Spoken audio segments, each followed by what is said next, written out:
Great. Okay. Hi, everybody. Thank you for joining us for the March 2023 meeting of the Brooklyn Solid Waste Advisory Board. Thank you, as always, for your enthusiasm and commitment to waste and recycling and general sanitation issues. If you wouldn't mind, for those on Zoom, if you wouldn't mind, if you haven't already, putting your name, your preferred pronouns, your affiliation, and what brings you to the meeting in the chat, as we don't have time to go around everyone on Zoom. In the room, there are currently 8 of us, which is a decent number. So we will do, before we get started, a very quick whiz around the participants in the room here. We'll maybe start to my right with Pablo and then go anti-clockwise from there. Okay.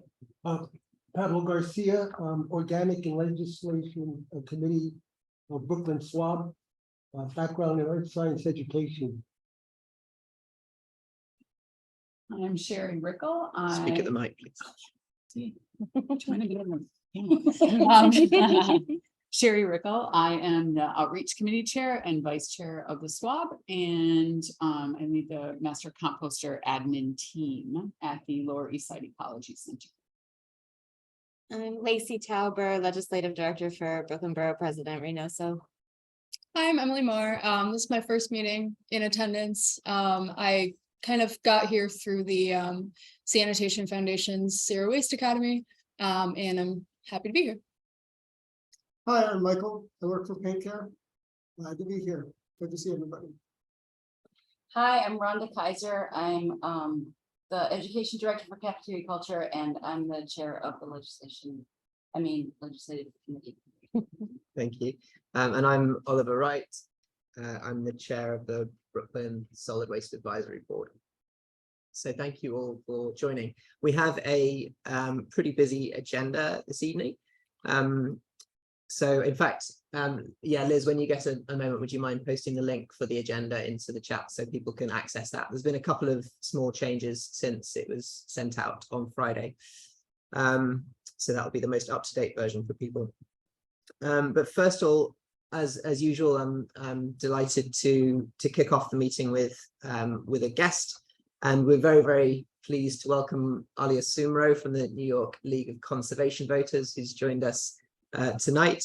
So she is going to talk about a coalition called Green Our City Now that was founded by the New York League of Conservation Voters alongside South Bronx Unite and We Act.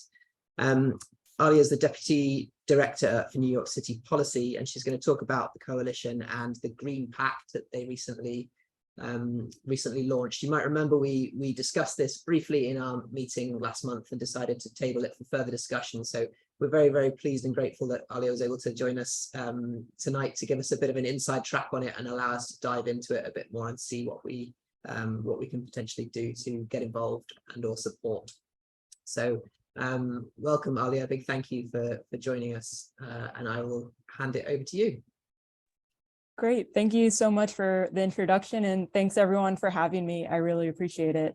I'm Alia Soomro. I'm the Deputy Director for New York City Policy at the New York League of Conservation Voters. The New York League of Conservation Voters is a statewide environmental advocacy organization. And tonight I'm going to speak on behalf of the Green Our City Now. And like it was just said, the Green Our City Now Coalition is a joint effort by NYLCV, We Act, and South Bronx Unite, and it was assembled a little over a year ago to remedy the negative cumulative impacts of unjust environmental policies that have plagued low-income and communities of color for decades. So the purpose of this coalition was to engage council members and advocates in order to center equity and environmental justice in everything that we do, from clean air and water to accessible transportation. Environmental justice is ingrained in every issue we face, and it's a critical component of our transition to a clean energy future. So just a little background before I get into the Green Pact. Last year, the Green Our City Now Coalition released a document called the Green Promises, which was documenting environmental justice commitments that the city council members now, when they were candidates, what they promised on the campaign trail. And that document was released before I got to NYLCV. So that was, I think, a little over a year ago. But as of this past Friday, our coalition released the Green Pact. And I'm just going to link to the website and talk more about that. So this is our website, and on that page, you'll find a PDF of what we're calling the Green Pact. Alia, just to briefly butt in, you're welcome. If you think it would help, we can either get one of our team to share their screen with the website or documents if it's helpful to talk through it, or you also have co-host capability, so you're welcome to share your screen yourself if it's helpful. Yeah, thank you. I was just about to share it now that I'm going to talk about the Sorry. Green Pact. No worries. No, it's all good. Just 1 second.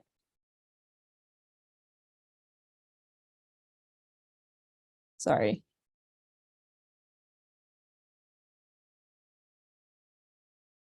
Oh, okay. I have to change the settings on my laptop. So if one of the other panelists would be able to share the Green Pact link, sorry about that. I was planning to share it. Yeah, that's the link.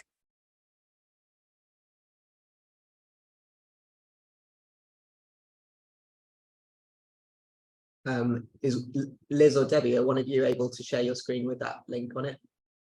I can share, I think. Let me try. Cool. Thank you. Sorry about that. I would have to go into my settings and change everything.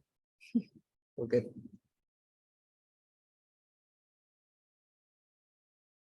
Nice.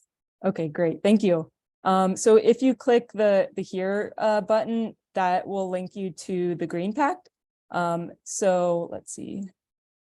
The green, so sorry to back up. The Green Promises was the promises that the current city council members, the commitments they made on the campaign trail regarding environmental justice and climate change.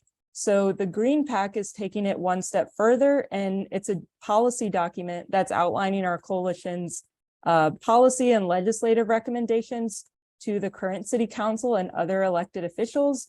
It's also a policy document that we're sharing with other advocates in order to advocate for these changes at the city level.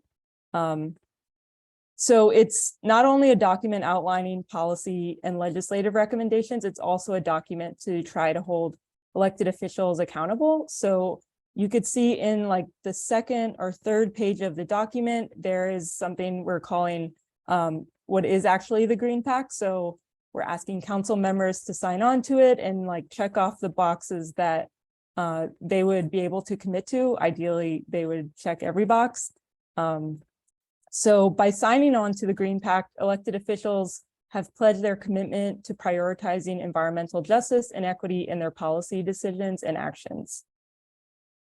And then as of this past Friday, when we unveiled the Green Pact, our coalition also hosted an all-day forum. This forum was in person and it featured a range of experts, advocates, and elected officials. The sessions had keynote address from Louise Young from the Comptroller's Office, Councilmember Ressler, Borough President Reynoso, and Councilmember De La Rosa. And it ranged from topics including parks and open space, transportation, and green infrastructure. So in addition to elected officials at the forum on Friday, we had a lot of advocates from parks and transportation, such as like New Yorkers for Parks, Transportation Alternatives. The Swim Coalition had a representative talking about green infrastructure. And so this was just a forum that we used to try to get elected officials and advocates all in the same room. And we had the last session of the day was called Where Do We Go From Here? And we did some brainstorming as advocates about what else needs to be done. And so to take you to why you invited me here tonight, we have a section called the Clean and Healthy City section. And that section of the Green Pact outlines recommended policies and legislation to advance zero waste, recycling, composting, and waste equity. Some of the bills that are included in this document in that section specifically include like Councilmember Hanif's bill requiring a mandatory citywide composting program, implementing Skip the Stuff, which was recently passed, and community recycling centers. So I know this document, it's pretty long, and I would definitely recommend, you know, looking at it in more depth if you get a chance, and, you know, sharing it with fellow advocates, whether they're for, you know, waste equity. It could also just be, you know, sharing other topics like how to combat lead poisoning and coastal resiliency. So I'm happy to like answer more specific questions, but that's a broad overview of what our coalition is setting out to do, and this document called the Green Pact. And then the last thing in terms of next steps, now that we held the forum on Friday, we're trying to just do more outreach to council members and other advocates who would like to sign on to the Green Pact, which was originally why we reached out to y'all. And so, yeah, just spreading the word and trying to uplift these policies. So I'll leave it at that, and happy to answer more detailed questions.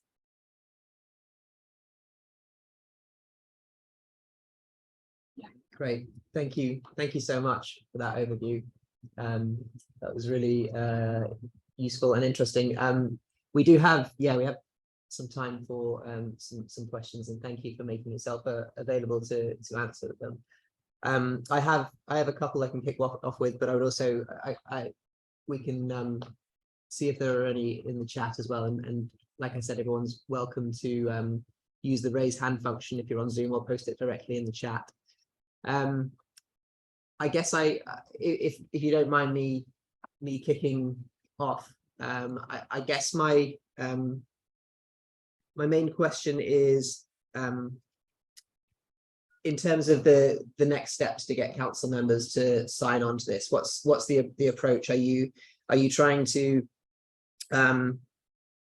recruit like more people to do outreach to city council members about signing onto it, or do you already have your coalition kind of sorted in terms of the outreach?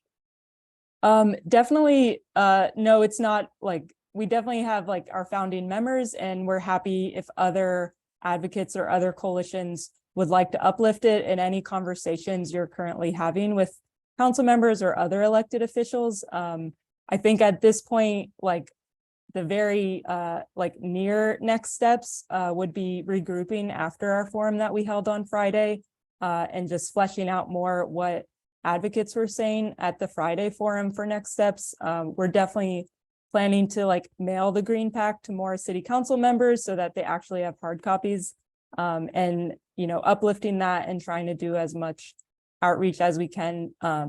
But in terms of other advocates, we welcome others advocating any of the policies we have in the document. So our original ask was that you don't necessarily have to sign on to the whole Green Pact if you don't necessarily agree with it. We would just like advocates to try to sign on to any respective topic area that you have expertise in. So to the extent, you know, this group is able to, or even as individuals, to uplift any of the recommendations we have, that would be more than welcome. Sure, thank you. Yeah, I think just to follow on from that, because when we had the initial ask in terms of signing on as an advocate expert, as it were, we the clean and healthy cities aspect of the Green Pact is itself quite long and quite detailed and thorough. And it included a lot of specific policy recommendations around a lot of areas that we hadn't necessarily discussed as an organization. So some of it we spend a lot of our time talking about, and we have a lot of knowledge of, like, organic waste, for example. But other stuff like lead poisoning, which falls under clean and healthy cities, we haven't really talked about and don't have a stance on. So it's hard for us to say we sort of endorse the clean and healthy city section of the document when it includes stuff that we haven't spoken about, if that makes sense. Yeah, and to clarify, we weren't asking, like, the objective was to have, like, for instance, this group sign on to the waste section, not necessarily the lead poisoning section. So just to clarify, it wasn't about signing on to the entire section, but the specific waste section. And there's a lead poisoning coalition, and we were asking them to sign on to the lead section, if that makes sense. I got it. So it was specifically the waste management section of the Clean and Healthy City Yes. part. Okay, that becomes a lot more manageable. Yeah, definitely. Yeah, that was the target. And for groups that had, you know, different expertise, you know, we welcome them to sign on to more. Cool. Great, thank you very much. I can see we have a few questions in the chat. Liz, I don't know if you're in a position to chair this section, or do you want me to go through the questions in turn? No, it's okay, I can do it. By community recycling, are you referring to a site like Sure We Can? So I'm not sure what the question is referring to for the site, but I just put into the chat the bill that we were advocating for, which is a bill sponsored by Councilmember Keith Powers, which would mandate DSNY to establish and operate at least one community recycling center in each community district. So that was what that bullet point was referring to. But if the person who asked the question would like to clarify, happy to try to answer that too.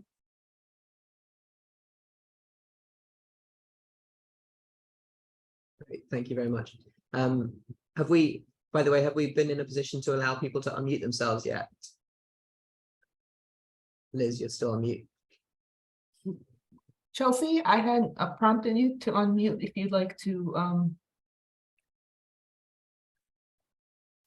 follow up. I'm all good.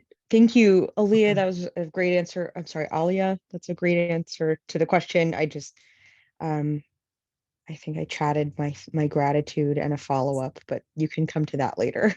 Thank you. Yeah, for the list of endorsements at the end of the Green Pact, we have a list of, it's called Expert Index, and those are the people who signed on to the Green Pact in the respective section. So our goal in terms of next steps is to keep updating the website so we have more advocates who are signing on. Next question is, do you have a link to the forum advertising? I think Vondra is coming from the place of being a small business owner that would like to advertise if possible. What do you mean by advertising? Vondra, let me just unmute you. Let me ask you to unmute. Actually, I had not heard of the forum, so I just wanted to see what the link to the forum was anyway. And then there was another question coming from Allison, which was also about the summaries of the forum. And I also, if I'm understanding correctly, that when the mayor, the announcement that the mayor made about the organics boot a couple of weeks ago, I believe that you all were involved in that press release, in that press action. Is that right? Are you talking about the composting? Yes.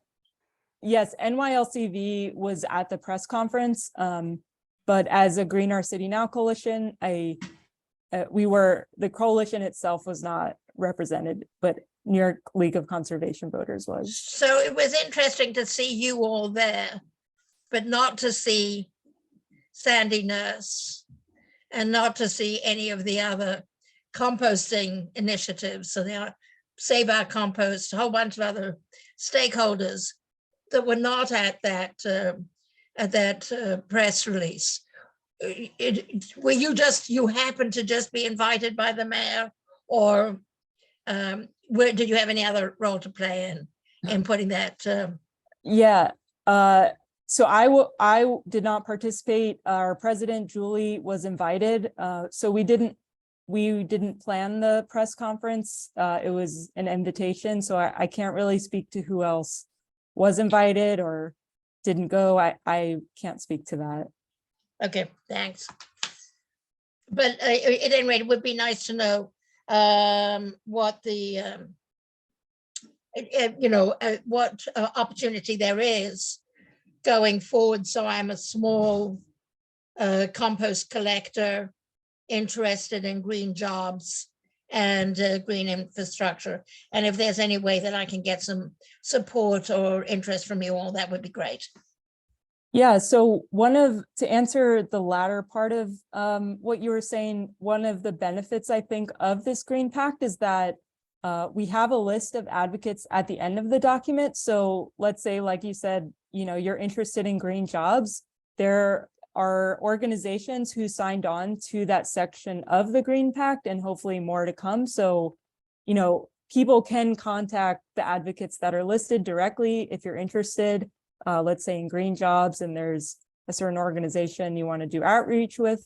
So I think this is also a good document for advocates to reach out to other organizations or other coalitions to like get connected and, link up. So there's a coalition, I think it's called the SWIM Coalition, that specializes in green infrastructure. So this Green Pact could be a useful tool for advocates as well.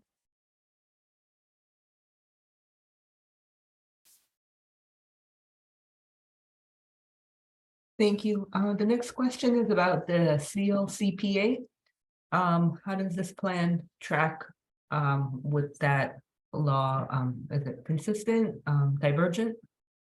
Yeah, so this document is geared to New York City elected officials and advocates. So the CLCPA didn't have a huge part in this document. I think a lot of the different laws and policies that are advocated in the document will help the state reach its emission goals, and whether it's like the zero waste goals by 2030 in the city, that all contributes to the state's goals of contained in the CLCPA. But the document itself isn't directed to how to achieve the CLCPA's goals, if that makes sense. But I would say overall, it should be consistent with reaching net zero.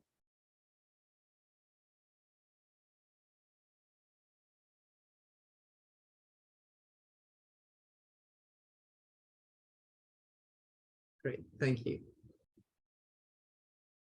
I think we have a couple more questions if you're okay to just stick out for a few more minutes. Mm-hmm. Thank you. Oh, Kendall, did you want to chime in? The host was asking me to unmute. Just to follow on to the CLCPA question, in part I asked it because as you probably well know, there's a whole bunch of different sort of plans and agendas and whatever else that are floating around the environmental space. And one of the challenges for people trying to sort of pay attention and be supportive and participate is understanding the connections between them, or the differences between them, and to have sort of competing plans that aren't sort of tightly connected, makes it challenging. So that's just a suggestion to make sure that there's some thought given to sort of, tracking what was a 2-year effort to develop the CLC plan for the state, and figuring out how to connect it to the local discussion about, the things that can be done locally.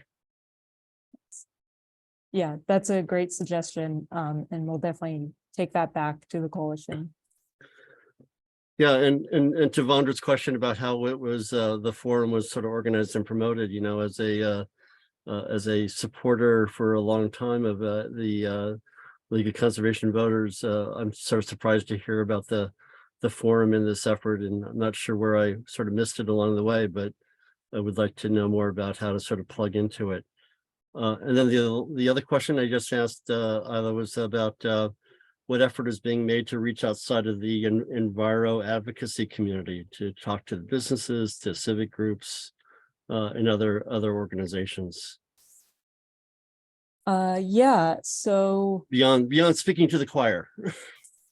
Definitely. I think that's a great suggestion for like long-term next steps. I think yeah, we're still trying to get more advocates to sign on and engage with council members and other elected officials in New York City. But I think, you know, to the extent our coalition can engage with small businesses and green jobs networks, that is definitely something we would like to do.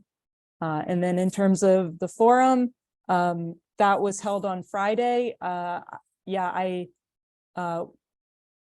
wasn't in charge of like all the invites, so I can't really speak to like, you know, who specifically was invited. It was definitely geared toward environmental advocates and elected officials. And we're planning to post on our website the presentations that the speakers gave.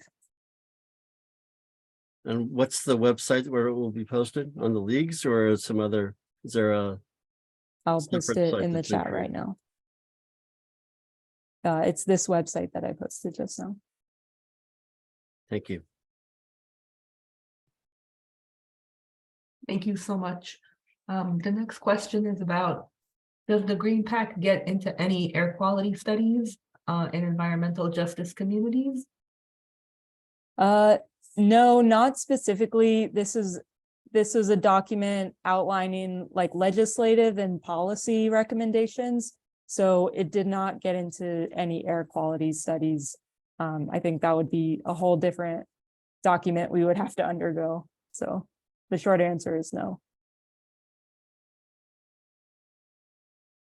Well, I just wanted to know that because New York State had a program where they were investigating some areas of environmental justice areas, and they left off a very important one, Coney Island, Brighton Beach. And we tried to get the answer from DEC, but they gave an answer that was really not acceptable to us. So if you have any influence in your organization to try to get that study done, it would be very helpful in our community. Thank you. Sure, noted. The next question is about the environmental bond that was just passed and how that fits into the scheme of things. Yeah, that's a good question. We definitely want the city to leverage Environmental Bond Act funding. And I think that is something that the details are still being worked out by New York State DEP in terms of like how the funding will be allocated. I know there's a state website, I'd have to find it, but it outlines the specific amounts of funding toward like coastal resiliency, et cetera. But in terms of like how DEC will allocate the funding, I think the details are still being worked out. But we would definitely advocate for the city to leverage that funding in the coming years. And hopefully faster than in 1996, where it took like a lot of time to allocate that money from the last Bond Act. For those of us who aren't familiar with it, which includes me, are you able to give any background to what the environmental bond is? Yeah, so the Environmental Bond Act came before New York State voters last November. And it basically, if voters approved it, the state could fund a lot of projects for environmental mitigation, fighting climate change, whether it had to do with like flooding or electrifying school buses, for example. Yeah, I was going to say something else, but I forgot. But yeah, it was a huge deal because the last Environmental Bond Act was passed in 1996. And one important thing to note is that part of the Environmental Bond Act is that 35 to 40% of funding has to go to disadvantaged communities. So the state was working out, I think in conjunction with the CLCPA, what areas of New York State constitute as disadvantaged communities. So hopefully that will help rectify some of the past environmental harms that a lot of environmental justice communities suffered. Great, thank you. And part of that question, can you speak to how long it will take for those funds to be available? Yeah, unfortunately, I don't I don't know how long, and I don't think a lot of people know at this point how long the funding will take to be allocated. I think more details will be known toward the end of this year, but I would say it would take several years for the state to allocate and for different city agencies to apply for funding. So I think we would definitely want New York City agencies to apply for state funding to the extent they can, whether it's the Department of Parks and Rec or DEP, et cetera. Great, thank you very much. Was that the end of the questions? Oh, I can see, Rona, you asked what the CLCPA is. There was, I think someone posted a link to it in the chat earlier on. Yeah, that's it. The Climate Leadership and Community Protection Act. Debbie posted a link to it just a short while ago. So check it out. A fairly hefty piece of legislation. And oh, sorry. No, go ahead. Oh, I just put a link into the chat that speaks to the Environmental Bond Act. So if you go on that website, they will have like further down on the webpage, there's something called funding categories. So it basically outlines like the maximum amount of funding that can go toward different aspects of whether it's climate change or environmental restoration. So that could give y'all like a general overview of what the Environmental Bond Act can do. But like I said, details are still being worked out. Sure. Thank you very much. So just to finish off, as I think we've got through the questions, in terms of next steps, again, obviously we can we can amplify this and encourage people to get involved with it how they would like, and when they speak to their city council members and so on. Is it still useful at this point for the Brooklyn SWAB to sort of formally sign on as an advocate? We have a process basically where we would need to sort of analyze the waste management part of it, of the Clean and Healthy Cities bit, and then we would need to hold a vote amongst our members about whether we officially put our approved stamp, if you like, on it. Would that be a useful thing for us to do at this point, or is it more about the just general spreading of the word? I think both. I think it would be great to have Brooklyn SWAB sign on to the Green Pact. I think the key that we were trying to get was to get advocates to sign on for the printed version, but we're also anticipating uploading our website on a regular basis so we can have more advocates sign on. So we would be more than welcome for y'all to sign on and promote this. Okay, great. Thank you very much. We'll get that process underway. Thank you. And let you know the outcome. Thanks. Sounds great. So yeah, we're about at time for this segment. If anybody else has anything burning they wanted to ask Alia, then speak now or forever hold your peace. But I can't see any urgently raised hands. So would it be okay to drop you an email if there are any further questions? Or or one of your colleagues who deals with random questions. If you're okay to drop your email in the chat, then I'm sure you might get a couple of emails from people. Yeah, that sounds great. I'm putting my email. If it's easier for the SWAB team to just put questions all together in one email, that would probably ensure I make sure that I respond in a timely fashion. So to the extent you're able to compile questions, that would be helpful. But yeah, we're happy to answer any questions you have. Okay, sure. Well, then I'll direct people to email the Brooklyn SWAB Gmail with and say question for Alia in the subject line, and then we can send them your way. Yeah, that sounds great. I just want to make sure I answer questions. So yeah, I really appreciate y'all taking the time to let me speak about this, and we would be happy to answer more questions. Awesome. Yeah, well, no, again, a huge thank you for joining us tonight. We really appreciate you being here to talk to us about it. So yes, a big round of applause and thank you for Alia. Thank you. Thank you. You're welcome. We're going to carry on with the rest of our meeting now. You're welcome to stay for any of it if you want, but you're also welcome to slope off and enjoy your evening. So Yeah, I'm gonna hop off, but I really appreciate it. cool. Thank All right. you. Thanks. Have a lot. good evening. Thanks. Great. Okay. And it's pretty much bang on time, which is unusual, but that's great. Okay, so yeah, following on from that, we'll disseminate the pertinent bit of the Green Pact, which is the waste management bit of the Clean and Healthy Cities section. Give everyone time to have a read of it, and then we'll take a vote on it probably in the next week or so. Okay. Next up, we have an update from Borough President Reynoso.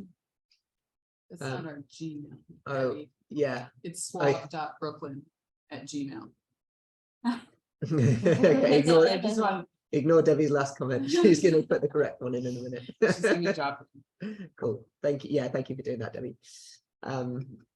Okay, yes. So next up, we have an update from Lacey from the Borough President's Office. Hi, Lacey. Thanks for joining us as always. Okay, I'm gonna be very quick. First, very briefly, we've been doing this application and reapplication membership process. Thank you to everyone who got your applications in. Our legal team was able to vet them, and everyone who applied by, like, say, middle of February is approved. So you can expect letters from the borough president confirming that as soon as I get to writing them. So that should be coming soon. And we are going to set a deadline for the reapplication which is going to be next meeting, which I believe is April 6th. Is that the right date?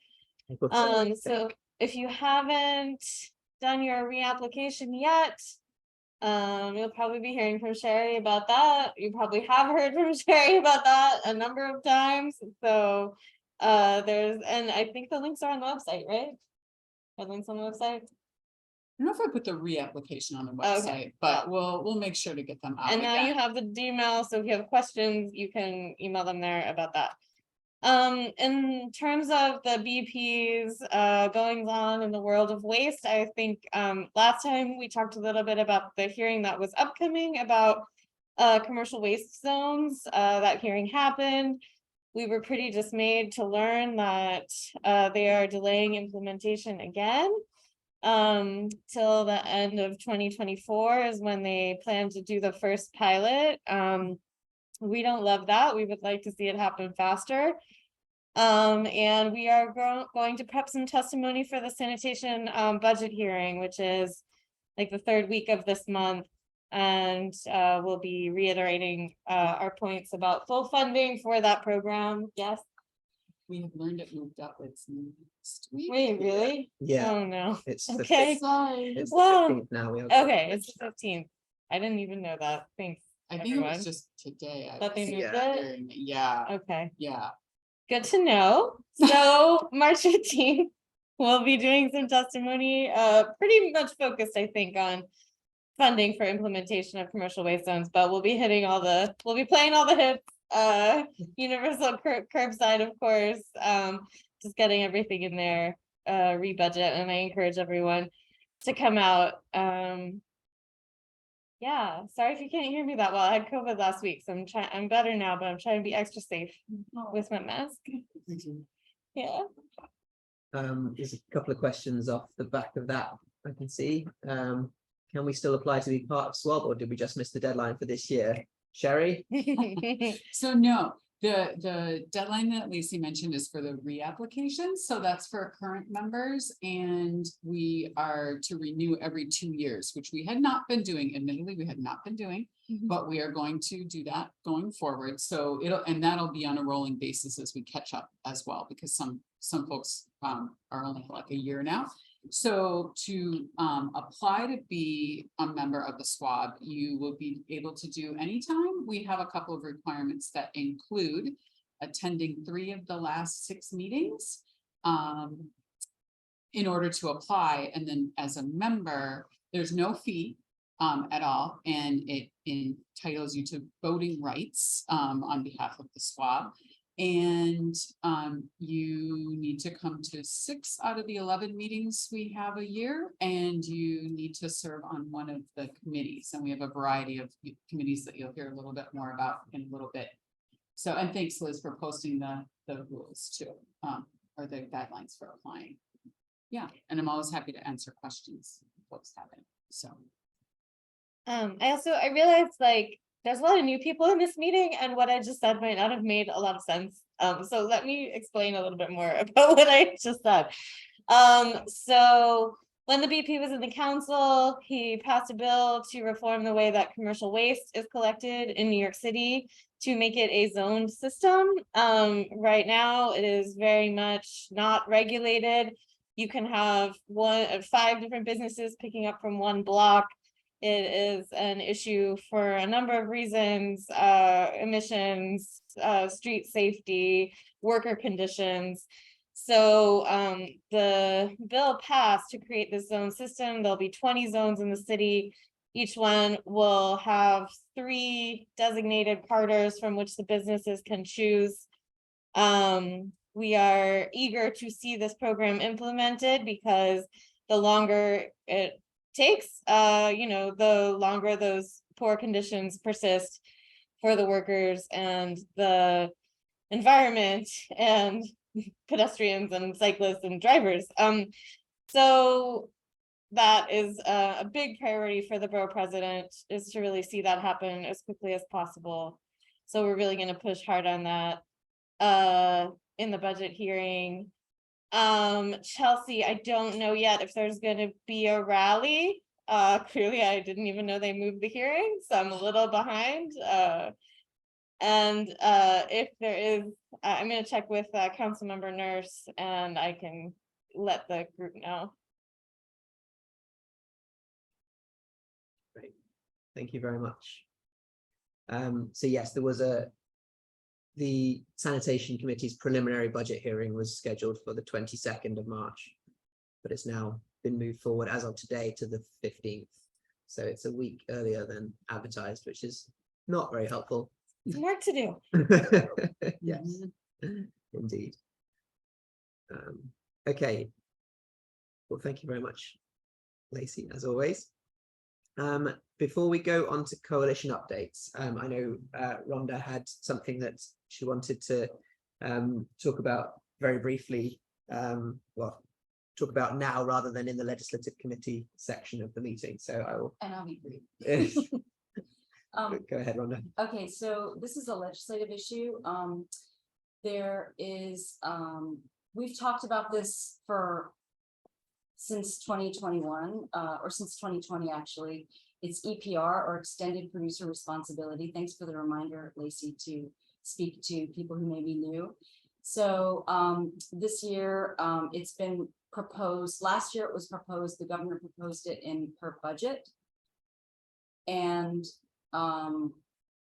it's a very unwieldy, it's a very large issue, and it's policy.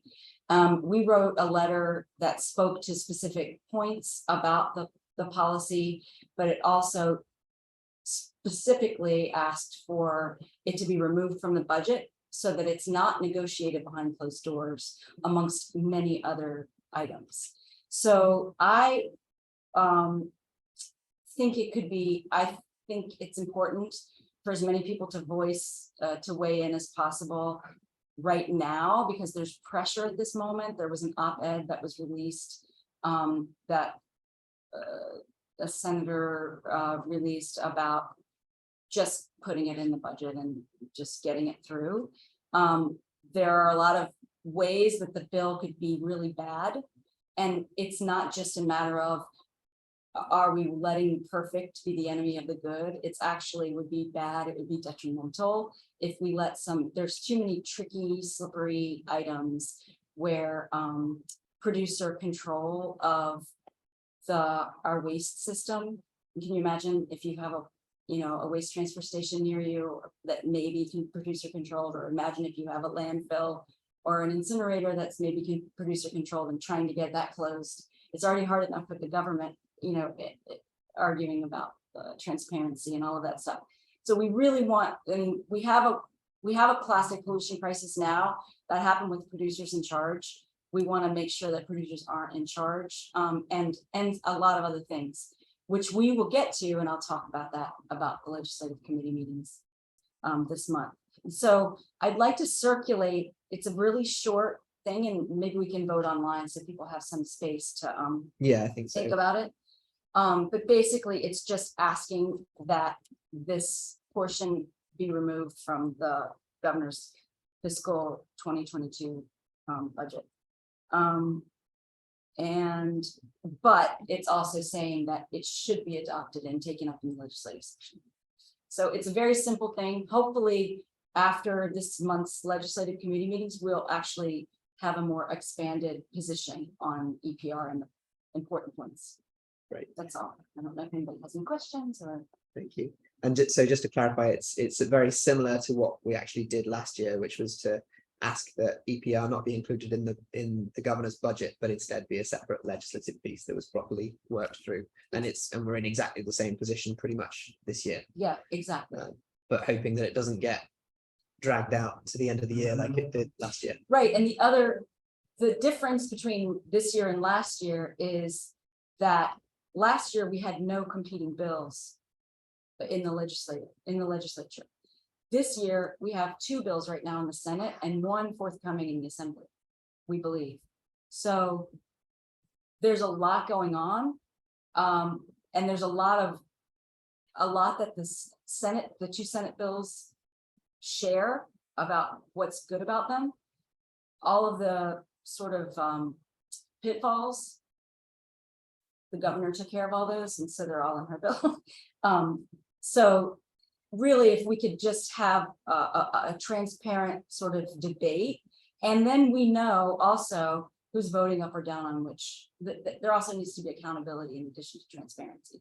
So we need to know who's, you can't just say, well, I voted for the budget and this EPR just kind of comes along with it. So.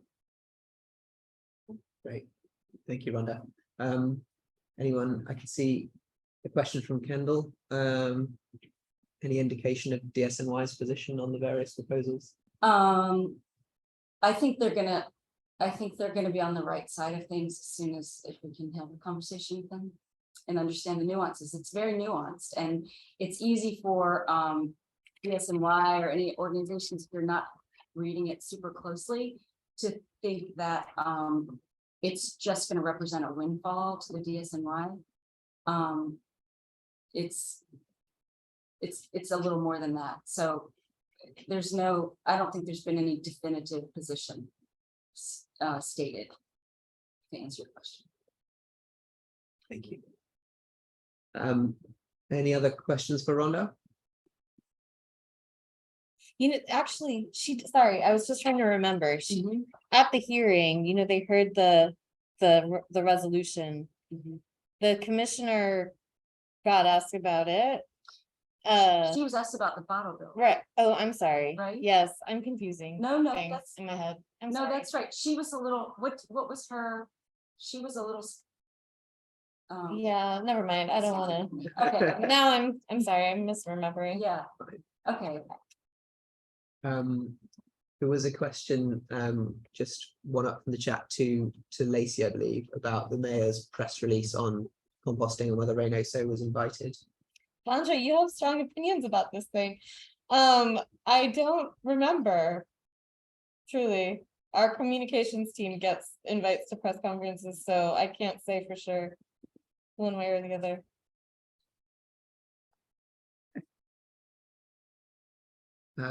Vandra, did you want to speak more? Okay. Let me ask. I think we can safely change the security settings at this point so people can unmute themselves. I don't think we have any interlopers. But in the meantime, if you could unmute Vandra, that would be great. Thanks. Okay, I've allowed participants to unmute themselves.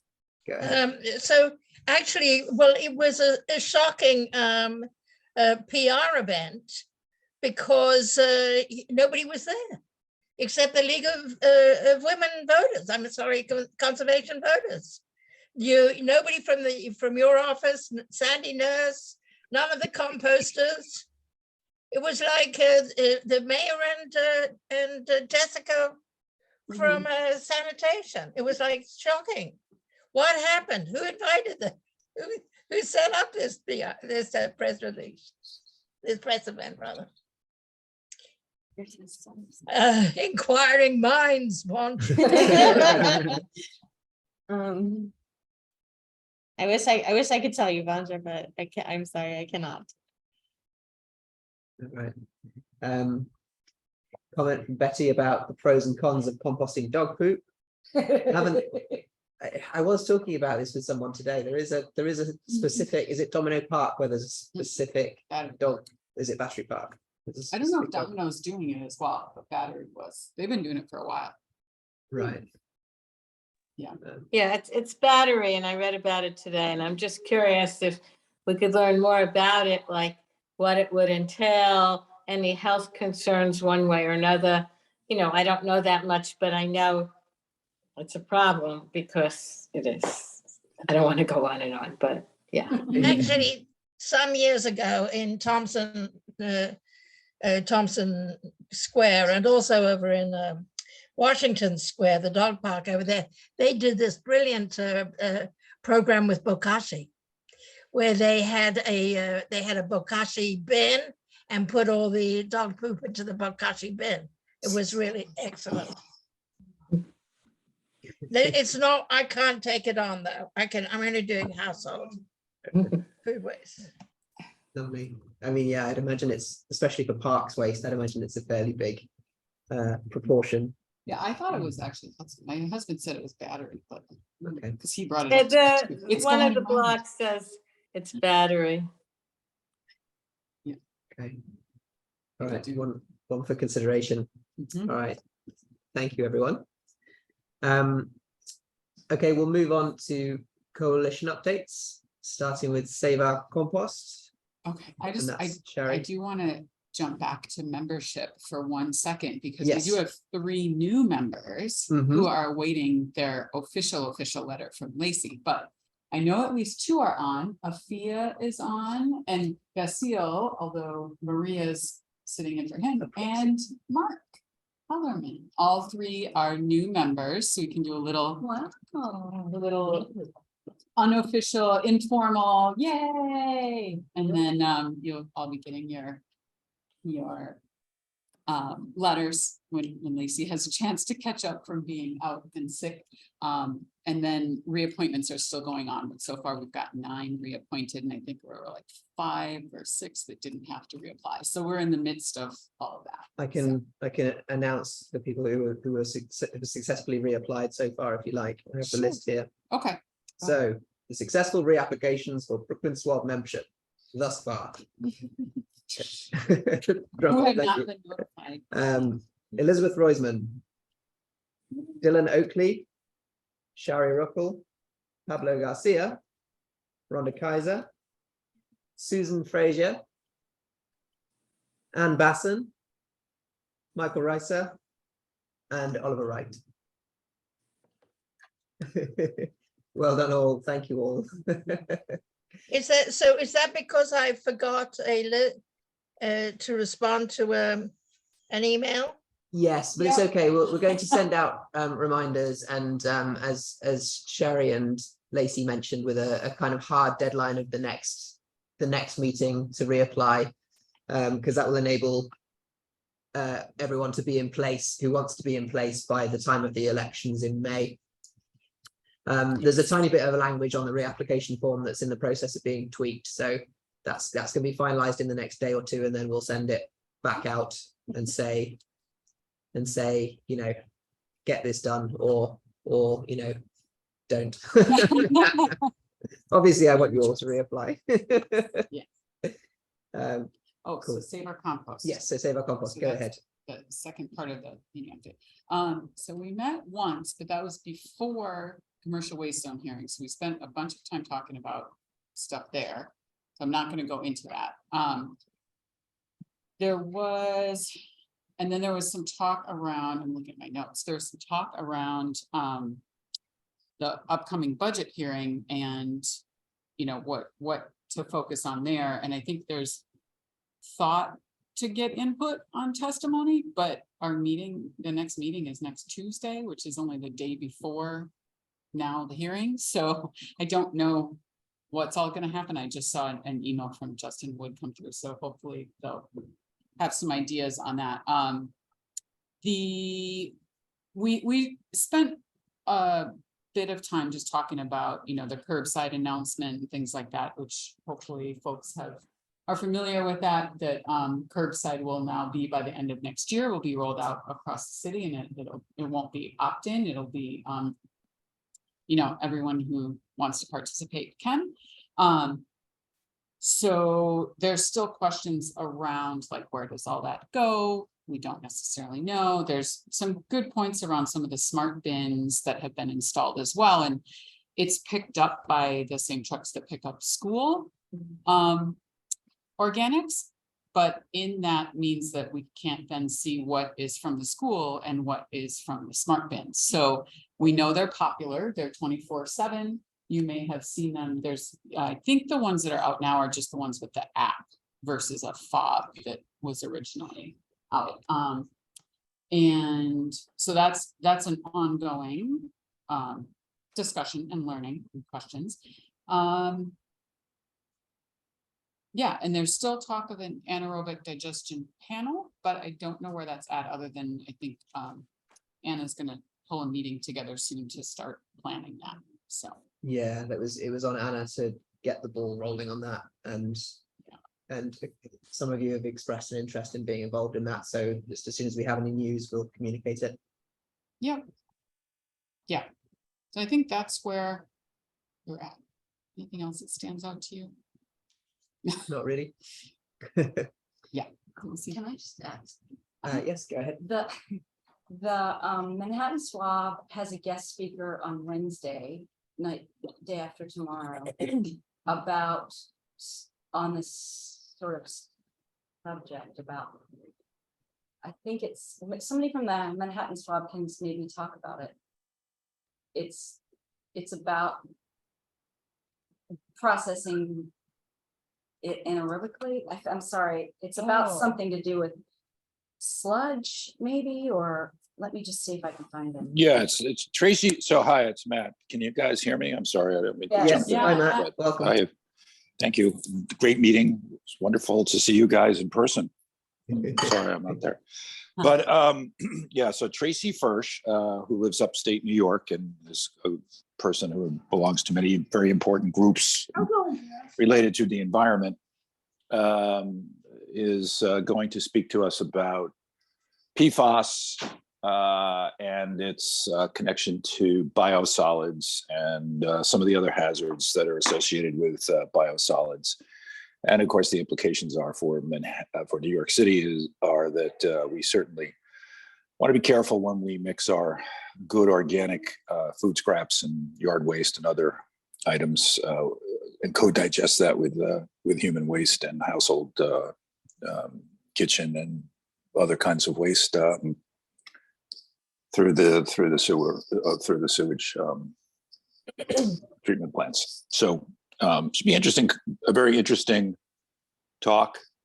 Tracy's just finished a paper which will, I think, be published somewhere, and I think she'll cover that as well on the subject. And she's a very good speaker, by the way, because we've attended a couple of her presentations and she's pretty riveting. Great, thank you. So everyone's welcome to join the Manhattan SWAB meeting on Wednesday if they want to find out more about that. If any of you have a link, registration link or anything to pop into the chat, then please do so, or just a Zoom link if you're not doing registration. I can't remember, but yes, please feel free to do so. Okay, I see Chelsea's question about city curbside compost rollout means brown bin residential or smart bins or combo. So the answer is yes. So it's by borough. Next one up is Brooklyn, and then in October, and then Staten Island and the Bronx March next year, and then Manhattan is, I don't actually know what date, but the latter part of next year. Mhm. And to help balance that, I understand Manhattan is getting like 150 or 200 more smart bins as well. So I don't know that the smart bins are gonna keep popping up, but they also have been popping up, so who knows? We might see more of them.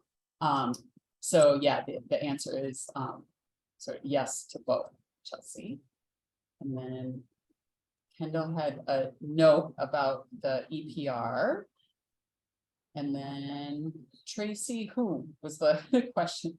October 2023 Brooklyn. Yes, I think it's October 2nd. Manhattan gets curbside October 7th next year from Allison. So what's Tracy's last name again? I'm gonna put the link in the chat. Okay, Liz is on it. Watch the chat. Okay. Thank you, Liz. And how does it work if people don't have to sign up to participate, like for curbside? In what sense? How does it work? Just if anybody, like how will people opt in to get organics picked up? Sure. So by my understanding, I think I can just take this one if that's all right with people. It's going to be, it's not mandatory, but you don't have to formally opt in. So you can request a brown bin. There's like a limited number of brown bins, I think, but you can request one. But the key thing about it is that you don't need a brown bin. You just need any sealable container that clearly advertises that it has organic waste in it. So if as soon as your street is eligible for pickup, then you can just put out your organic waste in your own receptacle, if you like, and just put on it that it has organics in it and it will be collected. They did send automatically, I think, to every, in Queens when they rolled it out, to every building that had more than 10 units, they automatically sent a brown bin, just to kind of get around the idea that building managers or supers would be like, oh, we don't have a bin. And so we can't participate. But I don't know if they're going to do that for the other boroughs, given this requirement or lack of requirement for a bin.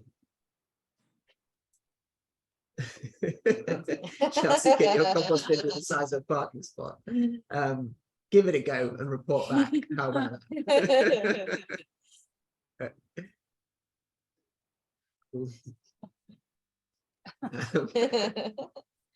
All right. Oh yeah, thanks for the note about enforcement, Maggie. We don't really know how enforcement is going to work, but I'm gonna talk about our meeting with Commissioner Tish in a short while, but they were very pleased with how it went in Queens, and they're optimistic about the rollouts to the other boroughs. So we'll see. Okay. Reusable NYC Coalition is next. I don't think that Anne has been able to join us. I know she's been in transit, and also Sarah Coe, I think, wasn't able to join the last meeting. So we don't have too much of an update. I can very quickly, based on the notes, just say that the last meeting was celebrating the success of the Skip the Stuff bill, talking about having an in-person hang to celebrate it, and then a bit of a discussion on what the next focus areas for the coalition could be. And one of the main suggestions was to focus on education and outreach around implementation and enforcement of all the single-use laws that have been passed in recent years, like the plastic bag, foam foodware, straws on request, as well as Skip the Stuff.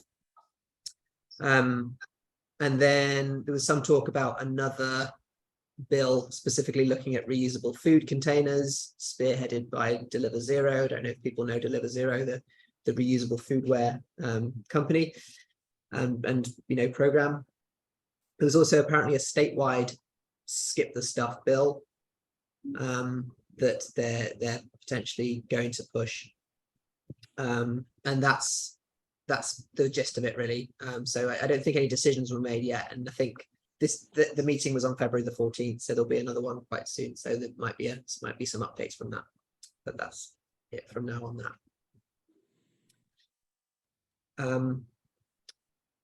Any thoughts or anything on what we've just talked about?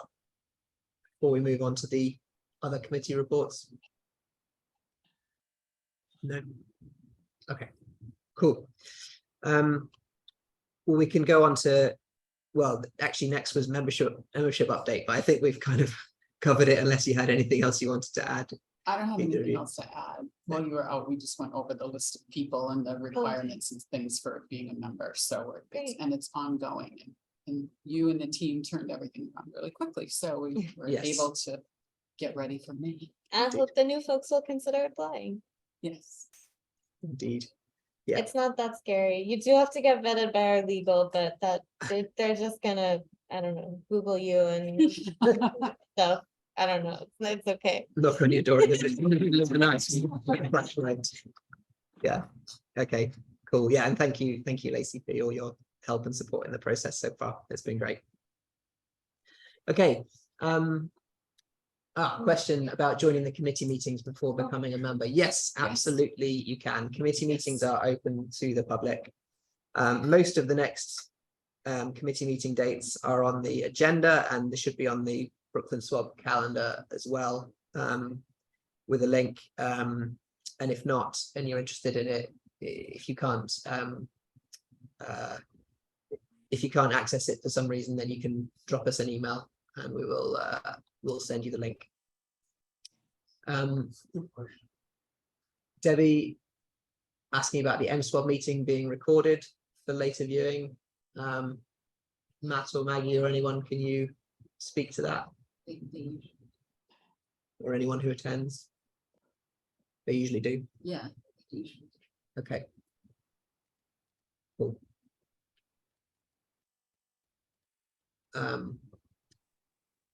Yeah, it'll be recorded.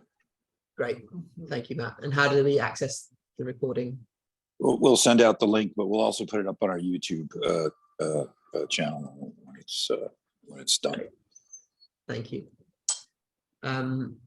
Kendall had a question for you, Lacey, about the BP's reaction to it. I'd rather not derail the meeting. We can talk. I can talk about waste zones forever, Okay. but I'm not going to do that now. So Okay. we can connect offline, Kendall. All right, that's fine. Okay, so we'll start with executive committee. A couple of things to talk about in that. First of all, do we have a quorum of enough members who had time to read the meeting minutes that I only sent out on Saturday for us to be able to approve them? It looks like we do. And we have a couple of new members. We have a quorum without them voting, because I don't know that they're actually on the members distribution list. Okay. Note for exec committee. Yes, Add. okay.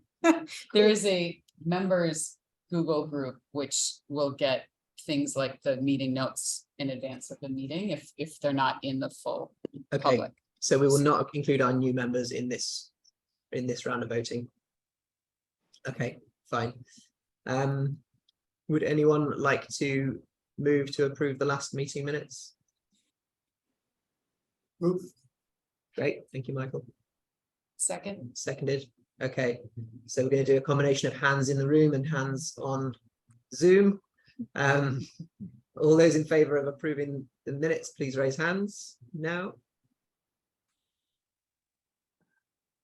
6,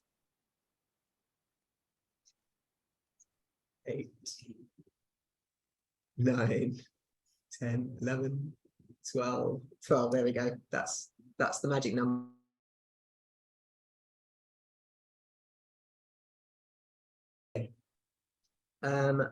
I'll move swiftly on. And it's nice to have Matt here as well with us tonight from MSWAB, because I'm going to just talk about the all SWAB chairs meeting with Commissioner Tisch that we had last week, which was very productive. So I'm going to say a few things. I do have some more comprehensive notes that I will send around sooner than the last ones, because I have control of them for a start. But so the main thing, we spent a lot of time talking about organics, about the Queen's program, about the about the rollout to the other boroughs, about the smart bins, about community composting. That ended up taking up a lot of the time, to the extent that we have decided to tighten up the agenda for future meetings, because that was like the first thing we touched upon. And then 50 minutes into an hour-long meeting, we're like, right, what else can we talk about? But the key points from that was that the rollout in Queens was, DSNY does regard it as being a success. They collected £13 million in the period of that it was active until it stopped for the winter. Once it's coming back in March, it's not stopping again next winter because of the new way that it's being administered, which is good news. We're all in favor of that. And really that sort of gross weight metric is the main metric that they're measuring for it. They don't really have many other metrics around things like participation and so on. They see that as being for a later date. They looked at the tonnages compared to the program prior to 2019. It looks favorable. It looks like it's going to get even better. They're very pleased with how relatively little it costs to get that going, roughly a third of the cost of previous organics programs, because they're using a combination of split back trucks and putting them on normal time instead of overtime. I think all organics collections were done on overtime in the past. So it's a success, and they're looking forward to the rollout to subsequent boroughs on the timeline that we discussed. The reason that it's being done phased in the way it is because they're aiming for approximately 2 million people per phase of the rollout. So there's about 2 million people in Queens, a similar number in Brooklyn, a similar number in the Bronx and Staten Island combined, and then a similar number in Manhattan. So that's why they're doing it in that way. So in the summer, they're going to hire a few hundred sanitation workers to ramp up for it, as well as buying a lot of new trucks. They didn't give exact numbers on that, but they think roughly half of the rounds will be able to be catered by split back trucks in Brooklyn, which means, for those of you who don't know, it means a truck where it has two parts to the back of it, so you can collect ordinary trash and organics at the same time, or recycling and organics, or however you want to do it. So it saves an extra truck from going down that street because you can do both at the same time. On the smart bins, as was mentioned, there's going to be a bunch more put in Manhattan to help make up for the fact that it's not going to have the rollout for a while yet. The number I wrote down was 115. I may have misheard it correctly if I'm wrong, or I did, or anyone. And they're not quite sure where to put them yet, so they're open to suggestion. BkSWAB are probably in a better position to advise on that. And on the smart bins, they envisage them like being a part of the organic waste solution going forward.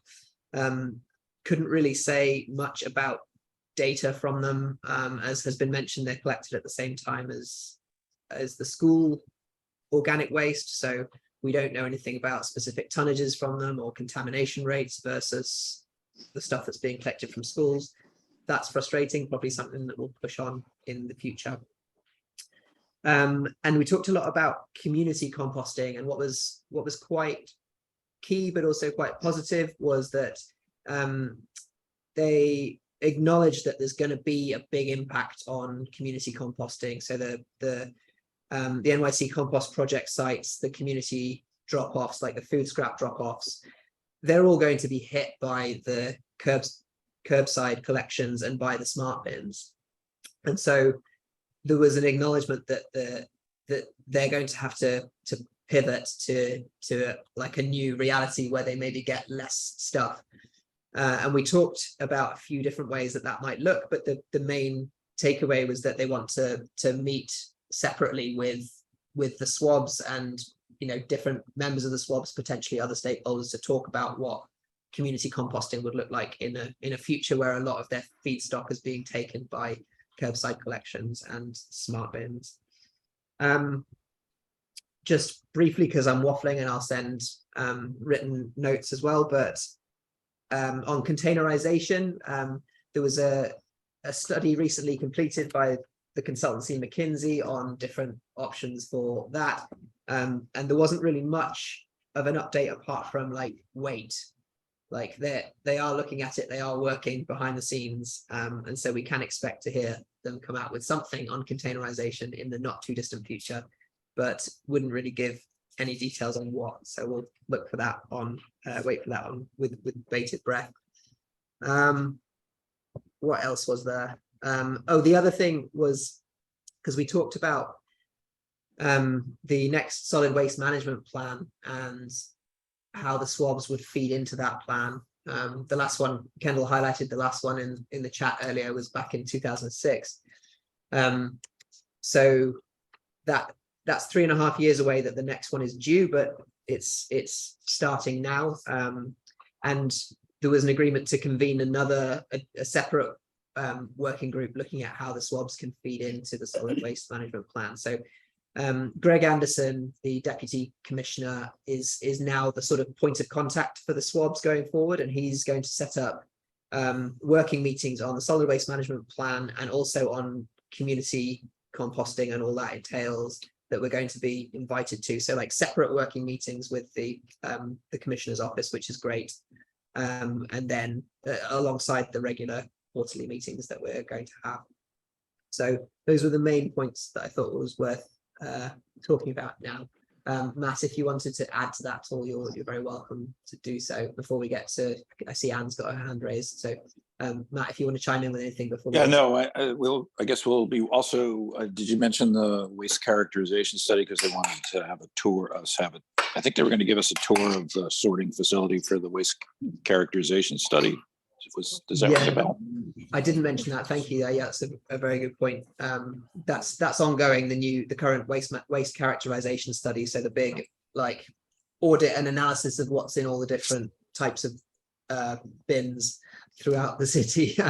And yeah, Greg Anderson did suggest that we could potentially take a visit and look at the sort in action if we were interested. So we have yet to follow up on that and flesh it out. We were kind of cut out of that process from, it's just the way it was timed, but maybe we have some input towards the end. Yeah. Okay. Did I miss anything else, Matt? No, well, I just want to mention this, the Manhattan swab, and I hope other swabs will participate. We'll be doing a organic survey, and I don't know, we still don't know if the DSNY is 100% behind it, but we will be meeting with them soon to talk about it further. I'll keep everyone up to date. Do you want to give a very, very quick run through of what the plan is for it?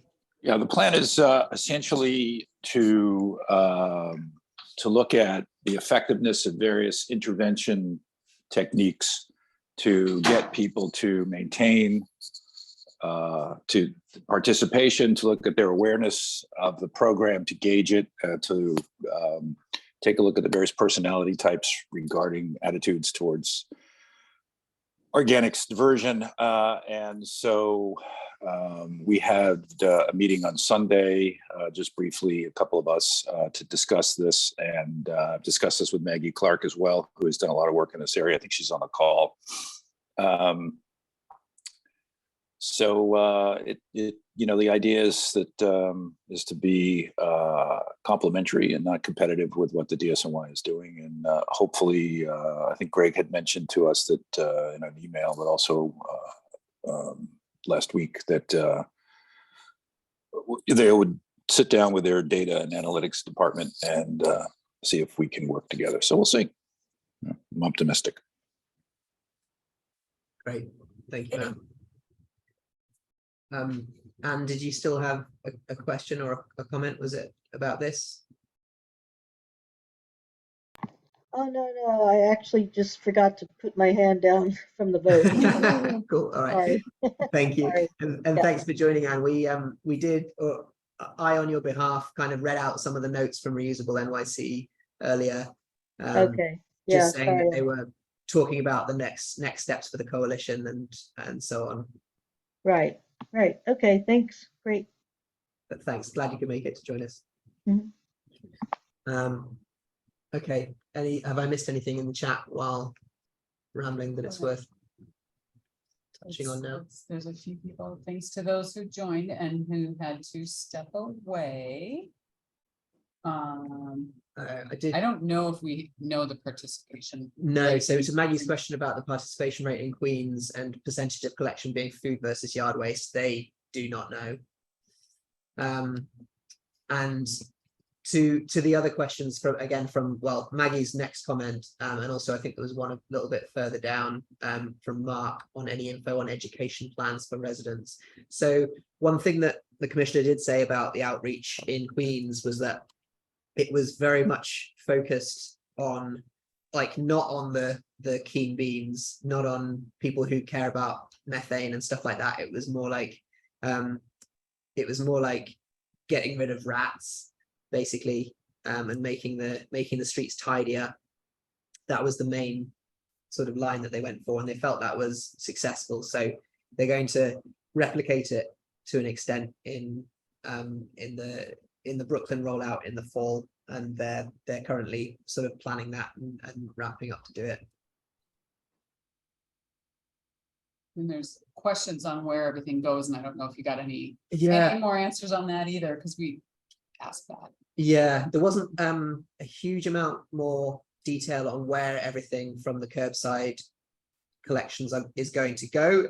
But one thing that they did say was that because they have like 20 months or something until it's fully citywide, it's a ramp up process, and it's going to be a ramp up process in terms of their processing capacity and where they decide to send it over that period of time as well.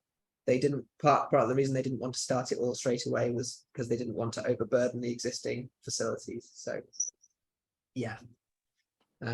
And Maggie, they're planning expansion without knowing how effective their education is. Yes, is all I can say really about that. They were, with the metrics that they have, they're happy with how it's gone in Queens, and they are hopeful of achieving similar success citywide and kind of getting it up and running and having it slowly improving. I think they recognize it's going to be a while until it's at the point where it's like necessarily breaking even, and so they want to try and get it going and get it as close as possible to that point as quickly as possible. That's all I can really say.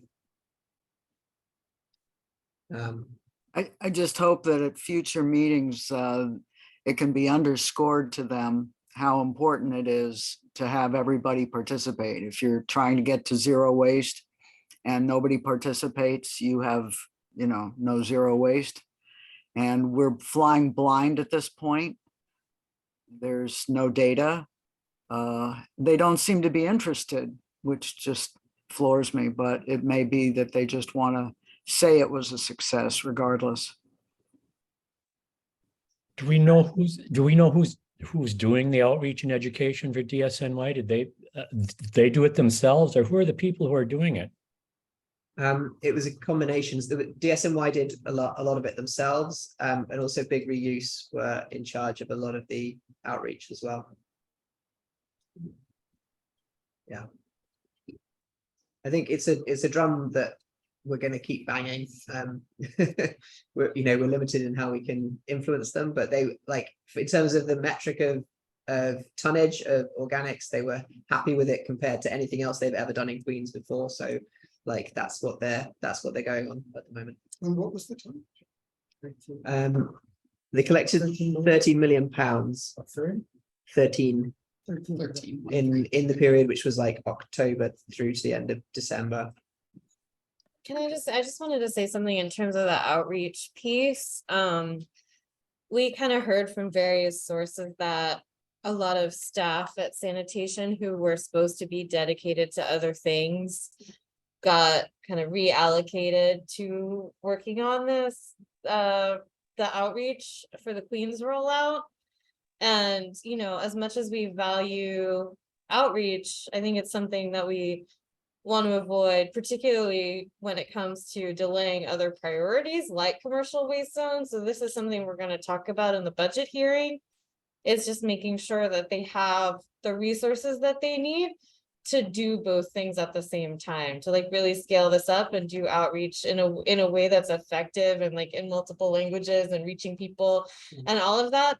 Not only for the compost rollout, but also they need to be starting the outreach to businesses about commercial waste zones, and they need to have people who can do all of these things and not just like pull from one to the other and back and forth and all that. So yeah, good point. And thank you. Okay. All right, moving on then. We have our elections in May. And as has been noted, there's currently 4 of us who are on the executive committee, and 3 of us are termed out in our current roles with no real possibility to sidestep to a different role, which means that 3/4 of the executive committee is going to need replacing in May. So we would very much encourage any current and brand new members to consider whether they would be interested in a leadership role. It's normally at this point, a couple of months out, that we appoint a nominations committee to go around and you know, gently twist people's arm behind their back, you know, wine and dine people, say, you know, extol the virtues of being on the Brooklyn SWAB's leadership team. Sherry, could I hand over to you to talk about the nominations committee? Sure. One of the things that Oliver hasn't mentioned yet is those on the nominations committee cannot run for office. So in the past, usually it's been Rhonda and Kendall. And this time I am not going to run for any of the other roles on the exec committee. So I have said I would take on nominations, and I did not reach out to Kendall yet. I know I reached out to Rhonda. So far it's just me. So anyone that is interested in joining and sort of organizing that, and I like the whining and dining part more than the arm twisting part, but we'll have to see. You know, some people work in different ways. Yeah, but, carrot versus stick. Yeah, carrot versus stick. So yeah, so that too said, anyone that's interested in helping with that, as we talked about, the elections will be in May. So if you're eligible, and as of tonight, you are welcome to apply. And actually anyone that is eligible as of April can also apply, and still be voted in if you're interested in something. So just things to think about, and we'll be reaching out to folks that are close to meeting those thresholds and invite you, if I haven't already. I see a few on the call that I've invited to apply. So did you talk already about what the roles are? No. So there are 4. There's chair, which is currently Oliver's role. There's vice chair, which is currently my role. And there is secretary, which is currently Debbie's role, who's on the Zoom right now. And then there's sergeant at arms, which is Liz's role, wherever she is. She's not on camera at the moment, but and she's busy being the Zoom master right now. So the Zoom controller. So I don't, yeah, the whining and dining, we're picking back up in the more you know, the more in-person times of 2023. We'll pick that up this year. That sounds Rhonda like missed fun. out. I was mostly just begging when I was. Yeah. There was no in person, so there wasn't even the arm twisting. You didn't. But yeah, so that's where it stands at the moment. So again, anyone that's either interested in running for any of those roles, even the rules say, our bylaws say that you can serve in the same position 2 consecutive years in a row. So Debbie it's still eligible to do the secretary again this year. She doesn't have to. Everybody's, you know, it's up, and we also open the floor to nominations the night of voting as well. But it's nice if we have a package and, you know, can let everyone know in advance And yeah, other than that, the other three, like Oliver said, the other three of us are termed out in our current roles. We could run for something else if we decide, and that's not out of the question, but still up for discussion. So. Any questions on that? Okay. Great. Thank you. Okay, next committee is Legislative Committee. Okay. Way, Rhonda. So wait, I just want to clarify something. So the 22nd, the hearing on the 22nd is canceled It's been moved forward to the 15th. of April. Okay, March. I mean of March. It's next week. So next week. Oh. Okay. Okay. Okay, so the next meeting was gonna be, I was gonna hold 2 meetings in the month of March. Because there's a lot to discuss, but the next meeting was gonna be on the 16th. To talk about the testimony for the 22nd. So maybe what's gonna happen is it'll be written in advance. It'll be written and we'll send it around for a vote. Yeah, so my understanding, because we haven't had the internal capacity to conduct a budget analysis, and it is a preliminary budget hearing. But I believe MSWAB have been doing that and have a draft that they're almost ready to circulate. And what we can do is, once that's been circulated, is we can take a look at it and discuss it and see whether we want to like sign on to it in its current form, or whether we want to you know, go our own way or suggest changes or whatever. We'll have a bit of time before the hearing to get that done. Correct me if I've spoken out of turn there, Matt, or anyone else from MSWAB. I think it's great. I mean, from my understanding. Great. Okay. So the next okay, so the next meeting is gonna be, I'm still gonna do one on the 16th, 6:30 to 8. And then the following meeting is gonna be still in March on the 23rd from 6 to 7:30. I'm trying to get a regular meeting, so sorry everybody that I haven't done that yet, but Mary Arnold from the BkSWAB wants to combine legislative committee meetings, and if there's something that needs to be separated, we can separate. This makes it be, if somebody can't run the meeting, the other person can chair the meeting, and it can remain on the penultimate Thursday of the month. The 23rd is actually the 4th Thursday, but it is the next to the last. So that's what I would like to do, the penultimate. That would be the goal. But then I'll still do it on the 16th, because we have a lot to discuss in terms of unpacking EPR and Packaging Reduction Act, and really just taking a stand on it as a swab, as 4 swabs if possible.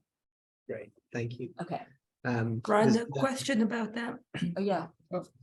So is one the regular meeting and one is just for EPR, or? Well, we're probably going to focus a lot on EPR for both of them, just because of how much it affects solid waste in general, and because it's really important. And I know it's state legislation, but it affects so much on the city level. Yeah. And just to respond, I can't put the proposed meetings in the chat. Yeah, we get. But I can, here, let me email it. Oh, we got it. Okay. So those have the Zoom links too. So I emailed that to Liz. I will also email them around. So stay tuned for that. And do you want me to say something about the last hearing? Yes, if you're able I could to, say- yeah, and anyone else can chime in as well. I know obviously Lacey was there, although she doesn't want to talk too much about commercial waste zones. But, Well, I mean, I love to talk about. yeah, we are a little tight for time. So yes, a quick update on it. Okay, it was a very lively meeting because This was on the 22nd. yes, on the 22nd, and the city council members were very ardently asking questions of the Commissioner Tisch about why there's a delay in the Department of Sanitation, and then in implementing commercial waste zones, and then when borough president Reynoso got up to speak, it just reminded me of how wonderfully eloquent he is about the subject, and and how he's able to remind us, because she kept talking about Commissioner Tisch is very concerned about rising costs for businesses, and you could say better. Yeah, I think messages about it was just something that was kind of upsetting to hear, because I think what the council members were pressing her on the most was like, where is this coming from? Because the environmental review that the city did actually showed that there shouldn't be an increased cost for carters, because the efficiencies that the program will create will counter any potential cost increases. And so if there's not an increase in cost for carters, it seemed obvious in the way that she was saying it is that there would be an increased cost for businesses. So they were really trying to press on where it came from, and there was really nothing that they had to show for it other than her sort of like feeling about it. And they've already raised the rate cap, which they wanted to do before they implemented the zone system, so that people wouldn't blame it for going up, because it hadn't been raised in a long time, and cost of everything is going up. And so that already happened. And I think, one of the things that the BP really wanted to stress was like, even if costs go up a little bit, if it means we get all these benefits, then maybe it's something that's worth it. And like, I believe his quote was, justice isn't free, or something like that, which is great. So, he, yeah, I guess that's really it. Yeah, that was the main thing. Yeah. And I remembered about the bottle bill. There was a comment placed in the chat about what the commissioner said, that she wanted to have the bottle bill reflected in the overall city's recycling rates, having the redemption rate included in that, to which the executive director of Sure We Can said, sure, all you have to do is reach out to us. We have those numbers. So that means being acknowledged by the Department of Sanitation, which was an interesting moment too.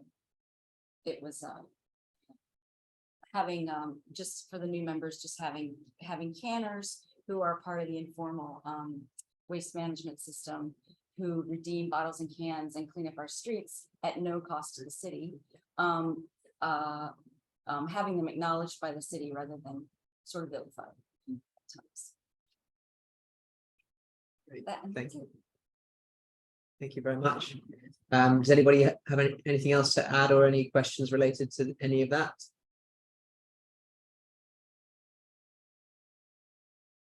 Okay, great. Next up is the Outreach Committee. Before we go to you, Shari, I might just quickly give a shout out to Pablo and Anne, who tabled for the Brooklyn SWAB at the Zero Waste Academy closing event in Manhattan a couple of weeks ago. Big thank you to you both for doing that. Always really It was a wonderful event. I didn't think I would enjoy it that much. Double thanks for going. Yeah. Enjoy it. You did a great job. It was busy, and thanks to those who came. Also reusable, everything was, expected, but they did have reusable cups and plates, and that was a dream come true. That's excellent. Yes. Yeah, and I can see a few people have joined us tonight from the Zero Waste Academy event. So yeah, a big thank you to you all for coming, and again to Anne and Pablo for representing. So, okay. Oh, Outreach. so yes, outreach. I will just quickly say, we have our outreach committee meetings are the second Tuesday of the month. So we have one coming up on the 14th at 6:30. And one of the things, I'll sort of fast forward, but a couple of things the outreach committee has done since being formed in 2020 is we had put together a questionnaire for all the city council candidates and got answers and where they stand on a variety of solid waste issues. And then we published that, and since then have also focused on trying to represent more of Brooklyn. And our way of doing that was to involve community boards in what we've been calling roundtables. So we did 2 last year, and we're going to aim to do 3 per year. And so our next one is scheduled for March 27th, and we are thankful the borough president is on the schedule to join us. His ears must be ringing today. Is on the schedule to join us for that. And we've got to work out more of the details around it. We wanted to focus on some of the top issues that we've heard from the community boards and work to see if we can get some solutions and some suggested actions for that. Michael put together a draft letter that will be going around sometime soon for a vote that we'd like to send out. Just a summary of like the top issues that we've heard from we've had 13 out of 18 boards represented in between the two of our roundtables so far. So we're working hard to get those last few and get them in. And Bella and Mark have been doing a lot of outreach. Rhonda did as well on our earlier ones. So yeah, it's definitely a team effort to get everyone together. To get everyone together and put this. Yeah. So the letter that Michael pulled together is to share with like borough president, to share with other city council members, to just amplify what we've been hearing in these roundtables. So. Great. Thank you very much. It's a quick summary. Indeed. Okay, organics is next. Alison, I can see you're still with us. So did you want to give an update of the organics committee of Manhattan SWAB? Yeah, hi. I can. I think everybody kind of mentioned a lot of the stuff that I might have talked about. So, I'm not going to repeat any of that, but, also I think I mentioned before that we were scheduling a meeting to go to the compost facility in Staten Island that got canceled at the last minute. So I am rescheduling that. So stay tuned I'll put out like a doodle and see. We basically picked the day that the most people can go. So hopefully that'll be coming in the next week or so. Just talking about Queens, the one thing that I did hear, and I know, and I don't know which meeting, there've been so many meetings between Save Our Compost and the commissioner testifying, but I guess, they didn't see, they're targeting the larger buildings because they did say that they didn't see a large percent of the larger buildings participating in Queens. So somehow they know that. I don't know if it's data or anecdotal. I know that, we talked about Big Reuse is doing the outreach, but I guess last time around, they also apparently hired a canvassing, like, a company that usually does the canvassing for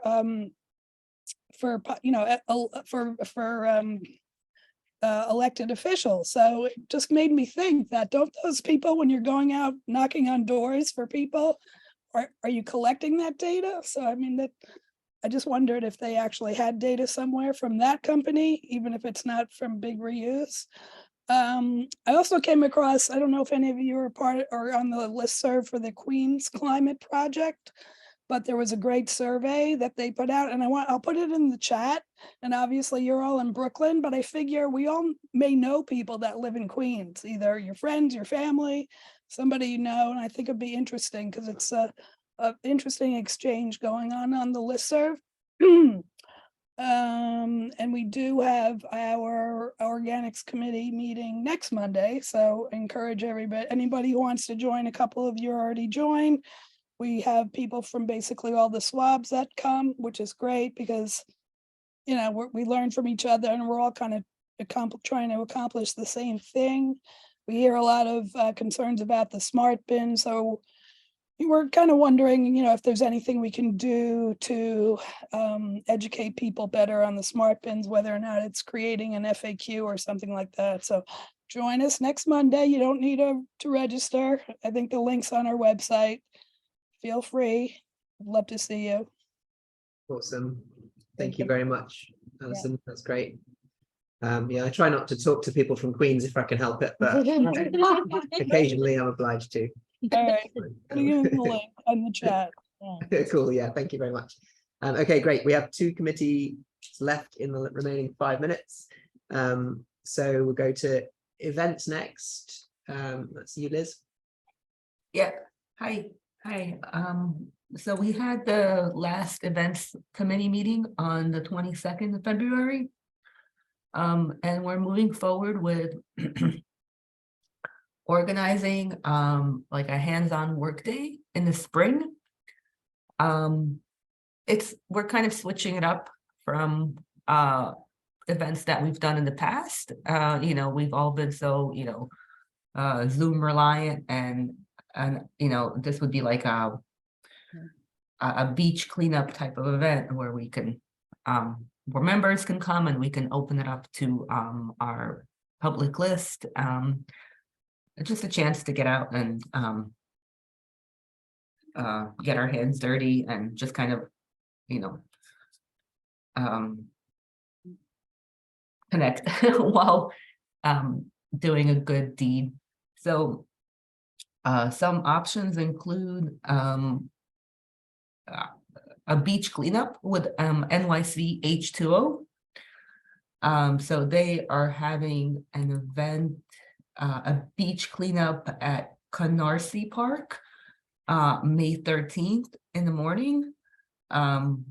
So one of the ideas is to join them, and they can accommodate as many people as BkSWAB brings to the event. And it would be nice to also have them come and speak about to provide the context for their work. We've seen a lot of community board members through the roundtables express concern about like waterfront litter and how it impacts the waterways. So that would be an opportunity to kind of learn about efforts around that and also to help contribute to the solution. And then another idea is to Green City Force also does work days, and we can potentially volunteer either at the Brownsville houses or the Canarsie houses on a Saturday in the spring. And maybe we can even schedule 2 different events because these both sound like good opportunities. And it's a good way to see how many people will come out. And what we can also do is promote the event with the city council member of that particular district to get more volunteers. So then the next steps would be to kind of narrow down what event we want to publicize and attract volunteers for. And so it would be, then we would set up an Eventbrite page, ask people to sign up, and then come and have a great day cleaning a beach or helping Green City Force. And then the next meeting to talk about this will be Wednesday, March 22nd. And I will send out the link to that. Great, thank you. Yeah, we can get the link to that up on the calendar, can't we? Great. Cool, thank you, Liz. All sounds great. Yeah, and also I guess when I send out the meeting link, it goes to the members and guests mailing list. But right, if you're a first-time attendee, you can always check the calendar on our website, and that will provide the Zoom link for whatever meeting is happening that day. It's a good point. Maybe we could change it so that people register for it, and then people can just, whenever they're interested, they click the link and then they register, and then it's there rather than having to go and click on the link at the time. That's an idea, maybe. We can talk about it. Yeah, that's a good idea, Ali. Cool. Great. Thank you very much, Liz. And finally, Susan, NYCHA committee, any update from that?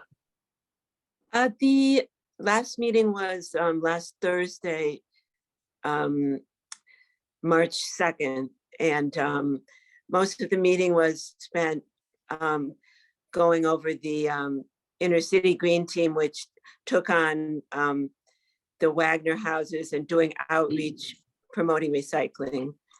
And they presented a pretty persuasive argument that they were successful. They got a 7% participation rate there. So they were proving that people do want to compost on NYCHA campuses. And they did door-to-door knocking. They distributed bags to put recycling. They didn't do compost collection. But that was interesting, and that was most of the meeting. They also, I believe they're asking that the SWABs try to incorporate the NYCHA recycling in the documents that we produce. And I realize it's kind of a big project, because I've considered right now thinking like, well, maybe I should look over this testimony about the budget hearing, you know, but it is kind of a big project, but maybe we should get started thinking about incorporating NYCHA in our documents. So that's it. The next meeting is the 4th of April. I mean, the 6th of April, Thursday. Great. Thank you very much, Susan. Thank you. Great. I can see we are at time, or in fact a minute or two over time. So I won't talk about the announcements on the agenda. I'll just say there's a few interesting links. There's an MSWAB event with Commissioner Tish and Sandy Nurse. Mark Kellerman highlighted an event at the Brooklyn Museum, and Beyond Plastics is doing some stuff in Brooklyn. I'll just say about that quickly. So please do click on the links on the agenda if you're interested in them. And before we wrap up, does anybody have any final thoughts or anything burning they want to say before we bring the meeting to a close? Are we saying farewell to you? So yes and no. This will be my last in-person meeting. For those who don't know, I've got a new job, but I need to go back to the UK for a year for it. So I'm going to be chairing my last couple of meetings as chair from Europe in April and May, and then I'll still be on the SWAB. I just got reconfirmed. So I'll still be around, and you'll see me on Zoom. I just won't be in person or able to do quite as much. But yeah, thank you very much, everyone. Congratulations. Thanks. Cool. All right. Well, yeah, thank you so much, everyone, for joining and for sticking it out, and all your great contributions. It's a really good meeting. We'll see you all in a month's time if we don't see you before at the various committee meetings. So a big thank you, everyone, and good night. Good night, everybody. Thank you. Thank you.